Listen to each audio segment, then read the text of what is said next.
Hey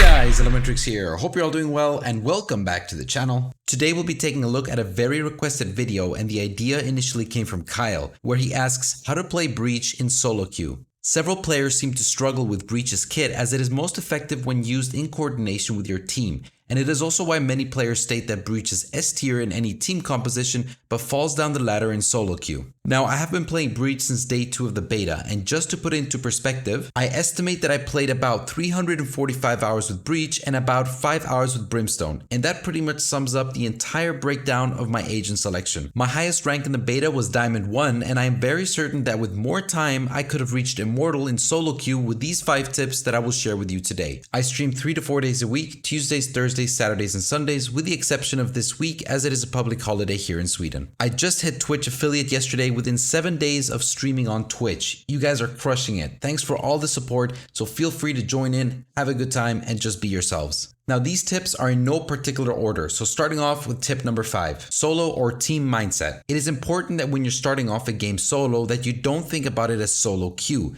You have 4 other teammates that often have a mic and do communicate. Most people don't start off by speaking, and therefore everyone is quiet. Be that person that starts off communicating by suggesting strats and giving callouts. Don't place yourself in a bubble just because you joined a game solo. That often has quite an impact on how your team will perform in the longevity of the match. Make sure you call out your ability usage and specifically tell a teammate to push up and follow up, informing them that everyone in that area will be stunned, dazed, or flashed. For example, in this clip, I informed the race to put pressure on C short. My intention here is to aftershock the right side, flash, and then push in and have her follow up behind in case I die so she can get the trade kill. Do you smell their panic? Raze, let's go put pressure on double doors.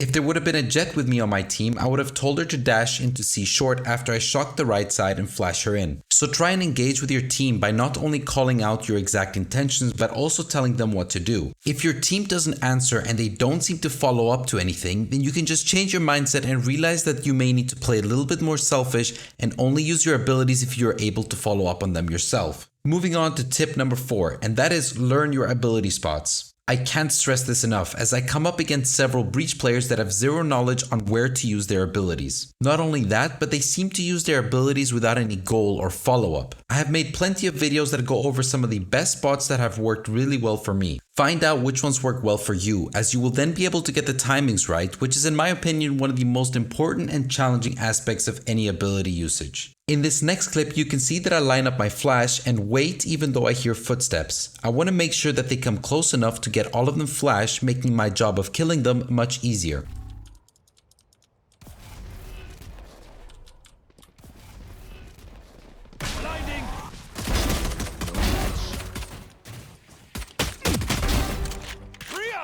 This is exactly what it means to play Breach, effectively stopping a rush on defense by learning the timings and ability spots. It doesn't mean you need to know all potential ability spots. Start off with learning 2 or 3 per map on one bomb site and keep expanding your list of spots whenever you're ready. Moving on to tip number 3, lurk or entry. Perhaps you've done everything by the books and you've been playing Breach exactly as you were told. As an initiator that should be using his abilities to give their team enough space to push onto an area. What if you already have someone in the team that is doing just fine at that? Maybe a Reyna, Phoenix, or Raze, and you seem to struggle since your team isn't following up on your utility. Well, change up your playstyle. As I've said many times, Breach is by far one of the most dynamic agents in the game. Have you tried to lurk with him? Maybe help your team by slowing down the enemy rotation and even catch them off guard as they try and backstab your team. I personally do not like to play him as a lurker, simply because I'm not very good at it. You need to have really good map knowledge and get your timings right, but this might be something that works for you, so give it a try. Same story goes for entry fragging. Use your utility to get an opening, allowing your team to then tag along behind you and get a trade kill in case you die. If I'm having a good game, getting an entry kill with Breach is so easy because you're putting so much pressure on the enemy team with your abilities. If you aren't able to entry and you die, then your team will hopefully avenge you by getting the trade kill. And as the meme goes, it's not much, but it's honest work. And moving on to tip number 2, play aggressive. Oh, do I love aggressive Breach plays. If you haven't tried this yet, then I suggest you learn one spot per map that allows you to use your utility forcing them to hold off before pushing. This allows you to get control over the choke point and allows you to then flash out and get an easy few kills. This won't work every round because they will see it coming, but once you find 3 or 4 spots per map, you can combine it by playing defensive and then playing aggressive every 3rd or 4th round. This really messes with the enemies as they don't know what to expect. This first clip I recently got while streaming. I haven't tried this before, but I will definitely add it to my list of favorite spots. The rest of the clips are examples that might give you some inspiration. Again, I'm feeling it.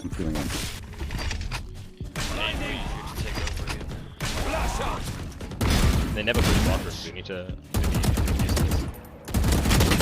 No, dude! All 3 are hit. 2 minus 80, 1 minus 30.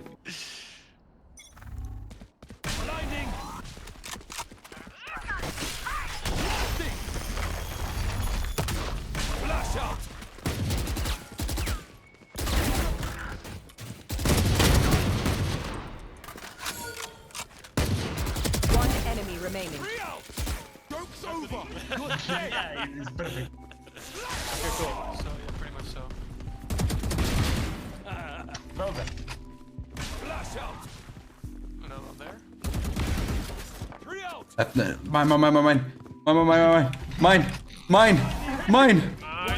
Mine! No! You! The final and quick tip I will give to you guys, which is by far one of the most important ones, is to manage your expectations. You can't go into every match thinking you are playing in a pro team where everyone is cool, calm and collected and knows exactly what they're doing. It is normal to get heated up because one of your teammates could have or should have done something, but just remember to focus on your own game as much as possible. I am definitely working on this, especially given the current matchmaking system in Valorant, where in one game I feel like I'm the next Shroud, and in the next game I wouldn't even qualify for cardboard rank.